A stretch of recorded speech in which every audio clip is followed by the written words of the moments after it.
If you have ever tried to add a custom map to your website like this one, you know that the process is very tricky, right? You have to find potentially a library that's going to work for you, and then you have to look at their pricing model. And if you're not careful, you might end up with an $11,000 per day bill. Well, in this video, I'm going to show you how to get a map like this on your website completely for free using OpenFreeMap. Now, OpenFreeMap is two things. First of all, they have a free public tile server. Now, we'll talk about what tile servers are and why you need them, but their tile server is completely free to use. There's no usage fees, there's no API keys, they don't even store cookies. You can use it completely for free, even for commercial purposes. Now, Hypernaut, who is the creator of this project, also wanted to make it really easy for anyone to host their own tile servers as well. So they have the free public instance, but if you really want to host it on your own servers, maybe you want to host it on an intranet or something like that, they have a GitHub repo with everything you need to get up and going with your own tile server if you really want to. Now, this tile server works really great if you combine it with MapLibre. So MapLibre is a completely open source library for adding maps to your web applications, and it was actually forked from Mapbox whenever Mapbox changed their license. But you can use OpenFreeMap tiles directly inside of your MapLibre applications. Now, I have plenty of code examples that I've prepared for you that'll show you how to add OpenFreeMap and MapLibre to your application. So if you want to just get right to the code, click the link in the description, check out the repo, and I have examples in Vanilla.js, React, Vue, Svelte, and then also show how to integrate with leaflet as well, which is another free map library. Now, I'm not just going to show you code examples, I'm also going to talk about what OpenFreeMap is, how it can exist, and I'll also talk about a short history of map libraries in the world of JavaScript and how we got to where we are today. So if that sounds good to you, let's dive in. My name is CJ. Welcome to Syntax.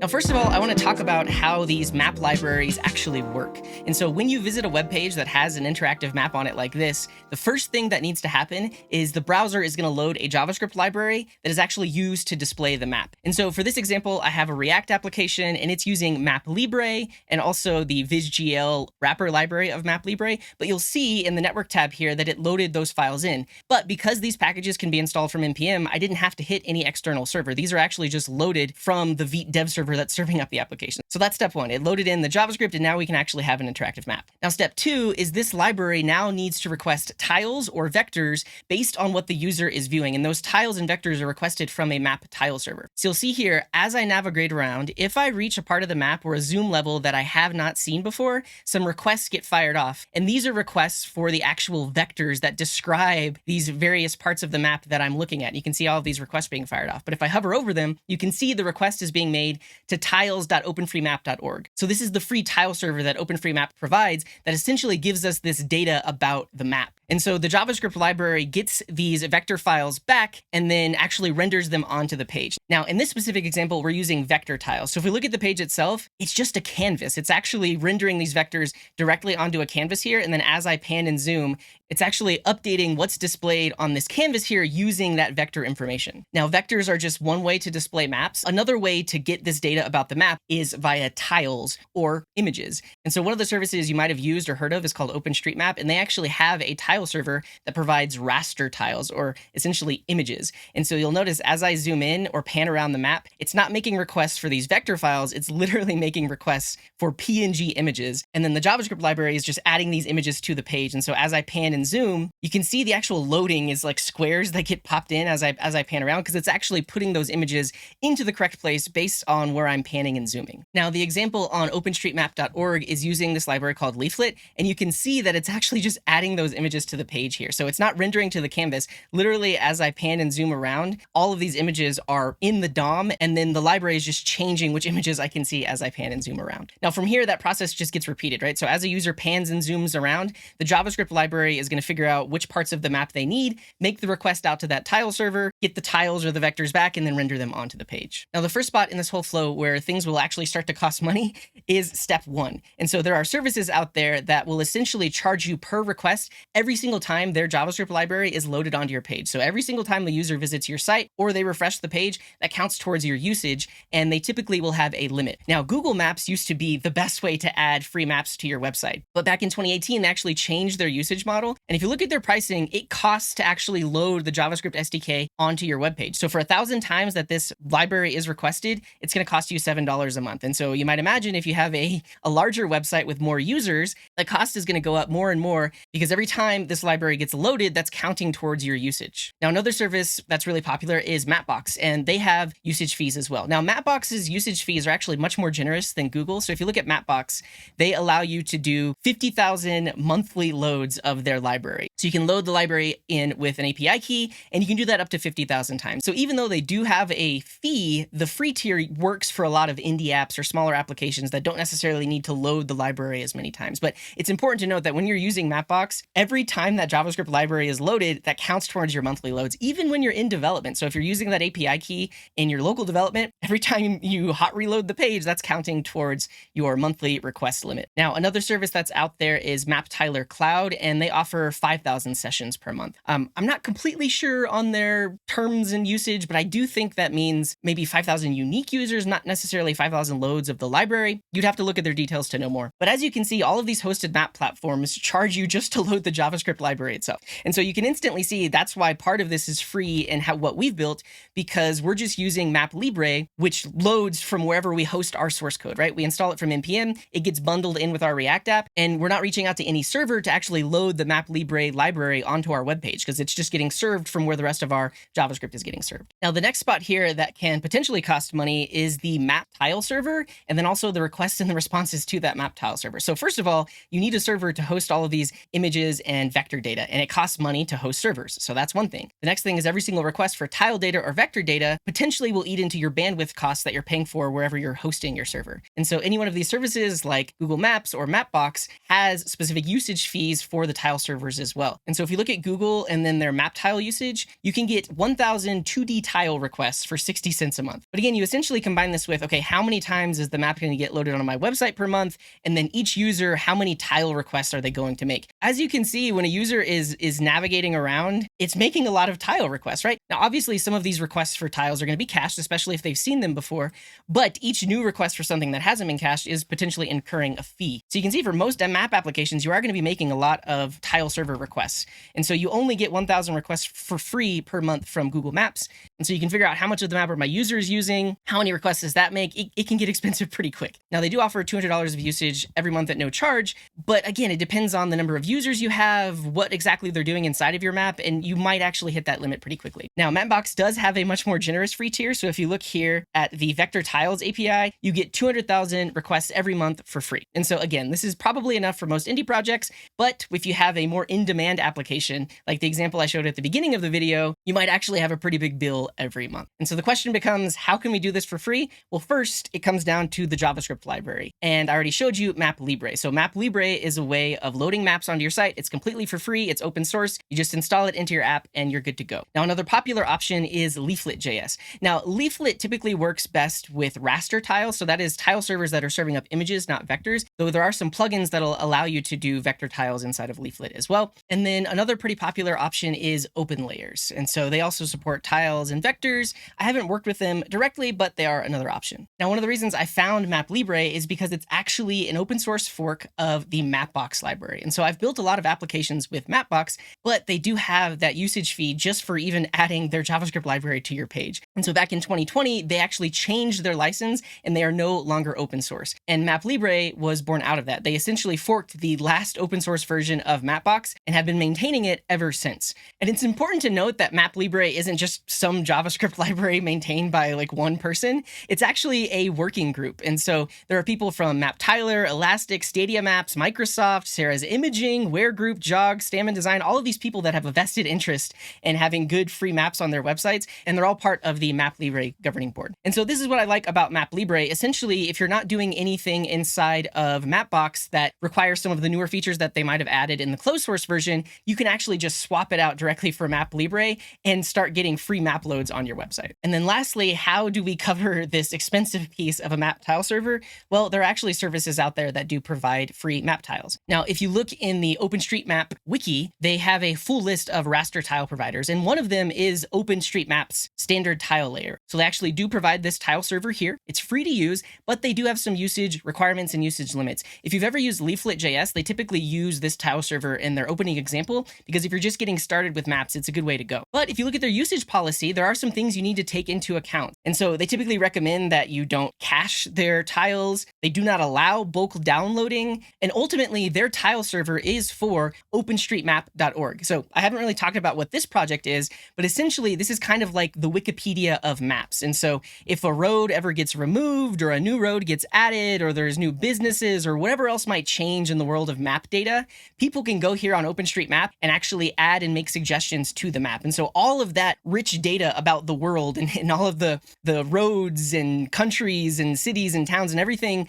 that you see when you're looking at a map, OpenStreetMap is like a completely open database of all of that information. And so that free tile server is also serving this up. And so they talk about in their usage requirements that you don't want to overload that tile server, because then everybody that's using the openstreetmap.org website to actually add edits and make contributions to this open map potentially could run into issues. And so you do have to look out for that. Now, if you take a look at this page that has all of these other types of tile servers, it talks about their limitations, whether or not they're free. But in my experience, I haven't been able to find a decent one that works well for all of my needs and is completely free to use until now with OpenFreeMap. And so OpenFreeMap provides a vector tile service with no usage limits and can essentially just be added to any application. Now, there's a big wide world of vector tiles and vector tile providers. And so Mapbox and their tiling service are a commercial vector tile provider. And so if you look in this article here on OpenStreetMap, you can see other types of providers that essentially will provide vector tiles, whether or not they have a usage fees, or there are some free ones, but maybe they're for non-commercial use. Now, there's a vector tile specification that actually came out of Mapbox.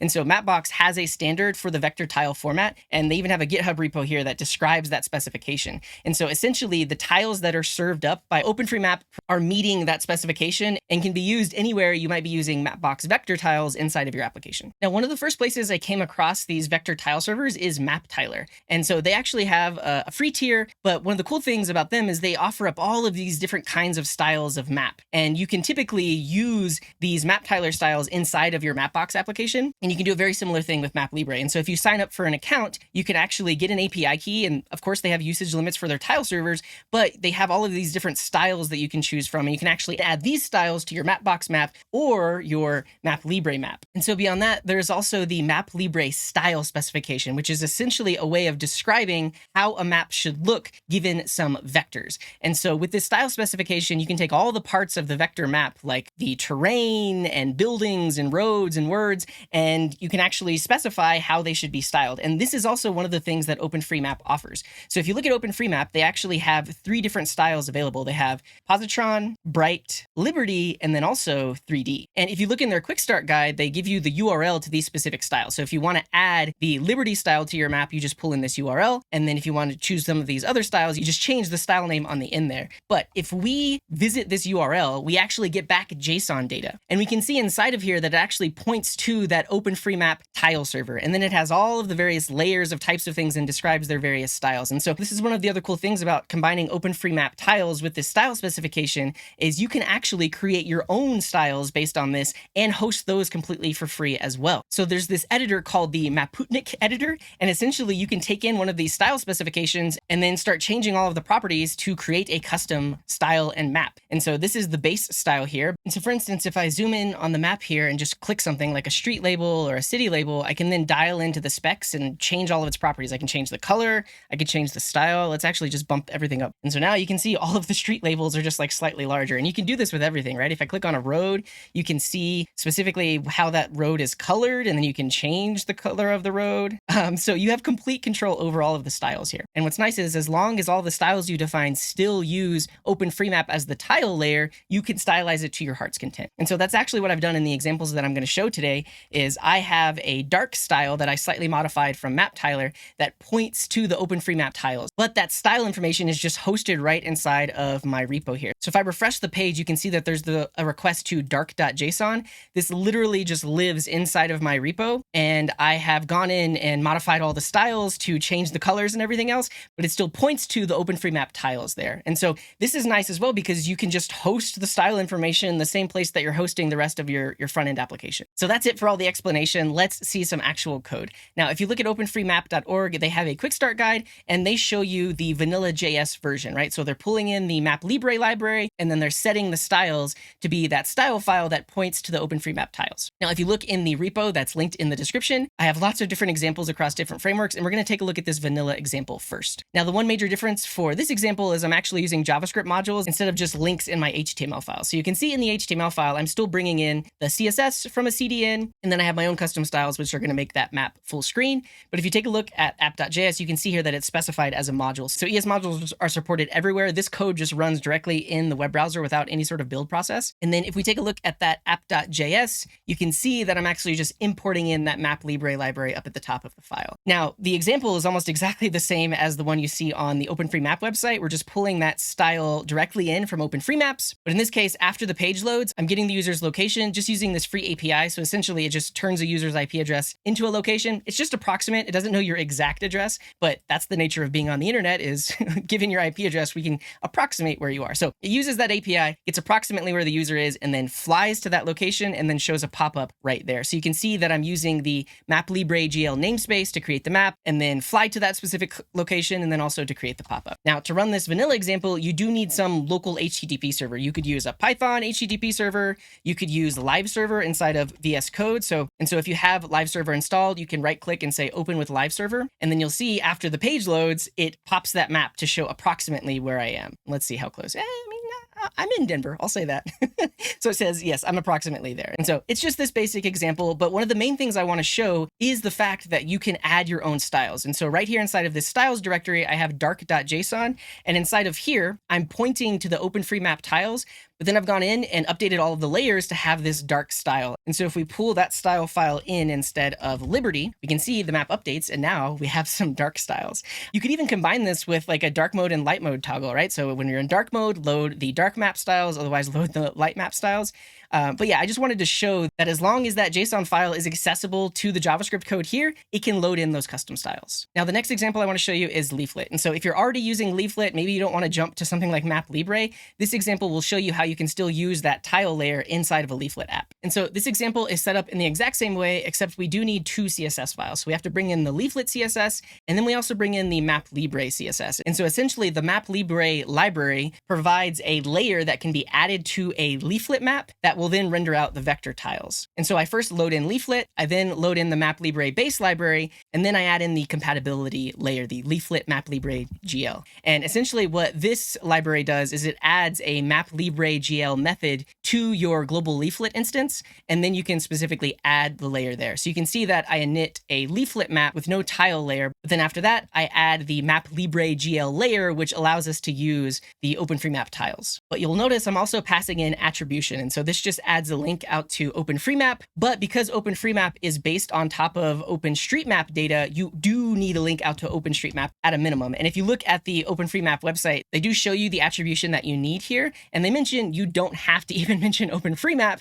but it is nice to. And I would, because they're giving you free tiles. Come on. And so if you want to run this example, it's similar to the other vanilla example. So I'll just use live server to open this up, and we can see that it loads up. And so now I have a leaflet map, but it's using the OpenMap tile server via that MapLibre compatibility layer. And you can see I have my attribution down here, so people can click out to see where all this data in tiles are coming from. Now, these next three examples use a front-end framework like React, Svelte, or Vue.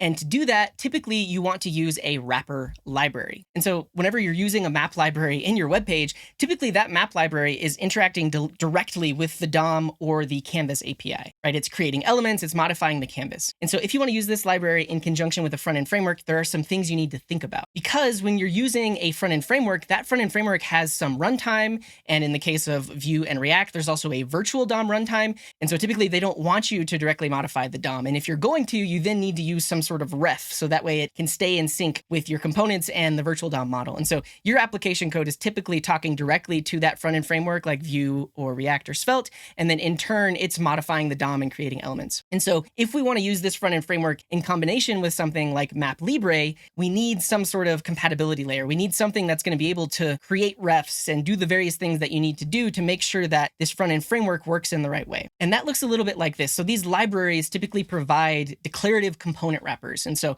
you're going to get like a capital M map component that you can just add into your page, which in turn is going to create a map under the hood using the MapLibre library, but it's going to use refs in all the right ways so you can actually integrate it into your React application. So the application code that you're writing still just pulls in these declarative components like map and pop-up and marker, but under the hood, they are talking to the underlying library, in this case, MapLibre, and then also using refs and everything else that's required to make sure that it stays in sync with the framework itself. And so now let's take a look at the React example.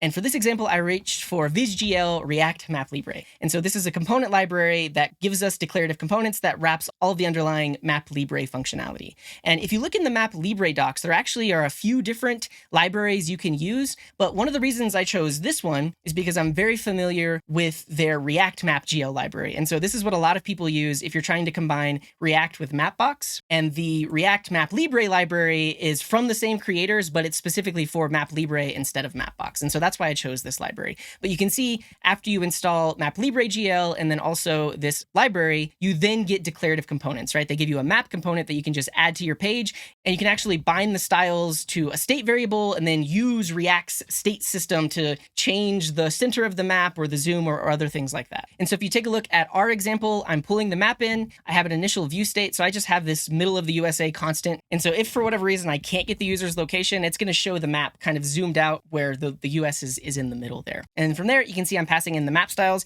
just like in the vanilla example. In the public directory is where those styles live. And so again, you can customize these styles, just host them right there where your code is hosted, and you'll be able to get some custom styles for your map. Now from there, I have this custom component called URHere. And this works in the same way as the vanilla example, where it calls that API to get your approximate location, and then we'll zoom in and add a pop-up at that location. But you can see I'm using it in a declarative way. And so if I go to this specific component, first of all, you can see that their library provides a hook called useMap. And so essentially this is a context. And because this component lives inside of the map component, it can get access to the current map via the context. And once I have access to the map, I can do a lot of things like calling one of its built-in methods like fly_to. And then from there, you can see that I have an internal state variable that's going to be the actual location of the pop-up. So it defaults to the middle of the USA in the event that I couldn't get the user's location. And then after I did get their location, I update that state and then we re-render it. And so you can see here, I'm using this declarative component called pop-up. It comes from React MapLibre.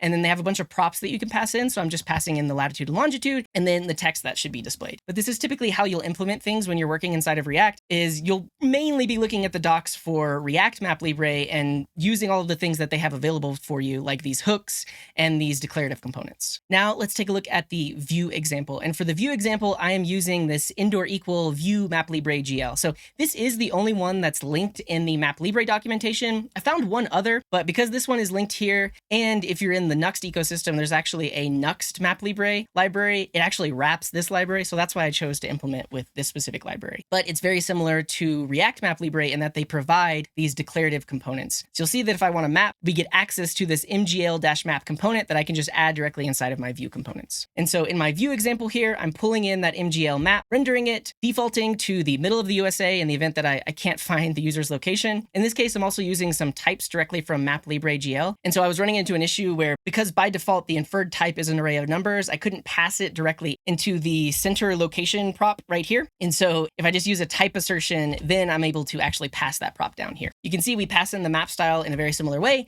And then I have my custom component URHere. And so that lives as a child of mgl map. And that gives us access to the underlying MapLibre map that gets created inside of this component, and we can access that inside of here. So if we check out URHere, the view MapLibre GL library exposes a hook called useMap. And so this gives us access to the map in the current context. And so because our component is a child of that mgl map component, we're going to get access to that map ref. And then from there, I just have a watch effect. And so I'm basically looking for, is the map loaded? Do we have access to that underlying ref? And if we don't, I'm just returning. But the moment that we do, I'm going to grab the user's location. And if it's not the middle of the USA, meaning I was able to get their location, we are going to update our state value here to be that location, and then also call the fly_to method on the underlying MapLibre map instance. And then from there, I'm using their declarative component called mgl popup. And in this case, I don't want this to display unless the map is actually loaded, and I do need to pass in the coordinates. Now, this is one of the things about these wrapper libraries that you might come across is they decide what props to expose for any given component, and they also get to decide what are the default props. Because under the hood, this needs to create a pop-up using MapLibre, but they're giving us this declarative way of doing it. And so the default behavior here is that it will not close on click, and so I do have to pass in false. And then I can also pass in the coordinates, which will display that pop-up on the page. Now, again, just like the React example, I have a public folder where I'm storing those styles. So if you want to load in the custom styles, you can just do it directly from the same code base. Now let's take a look at the svelte example. So for this example, I decided to use the wrapper library called svelte-maplibre. And if you look in the MapLibre docs, there are a couple different libraries linked, but this one I found to have most of the components that you would need. And I did come across one issue with the pop-up component, so I'll show you how I fix, but for the most part, this seems to have everything that you need. And so we can take a look here at my entry point. I'm pulling in MapLibre from their library. And so this is a component that's going to render a map right there, pass in the middle of the USA location by default, and then pass in the style URL as well. And because this is a Vite app, just like the React app and the Vue app, we can put those styles inside of the public folder. And then I have my own custom component called UR here. So let's take a look at that. Now, svelte-maplibre provides this function called map context.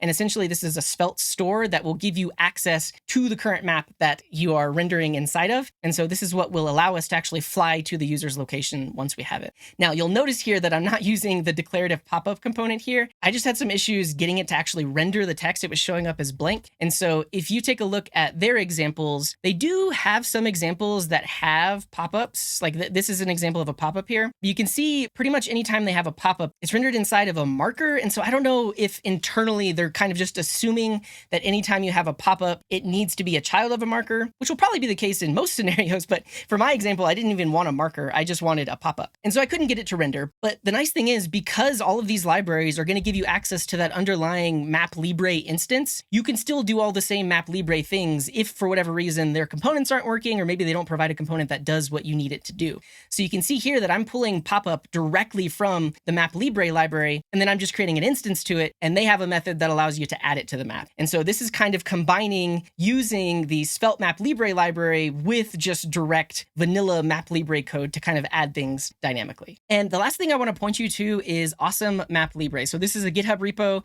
that has a bunch of various libraries and tools and things that you might use in conjunction with MapLibre. And so if there's something specific you're trying to do, or a specific framework or library you're trying to integrate with, you'll probably find a resource there on this page. Now that's it for this video. Hopefully I've given you enough to get up and going with OpenFreeMap, and so you can go out and build your own completely free map applications. Definitely drop a star over on the OpenFreeMap GitHub repo. Hypernaut is providing the service completely free, and that's really awesome. So you can also sponsor them. So if you are using OpenFreeMap in your applications and you're getting some good use out of it, definitely go sponsor Hypernaut on GitHub as well. All right, that's all I got for this one. I'll see you in the next one.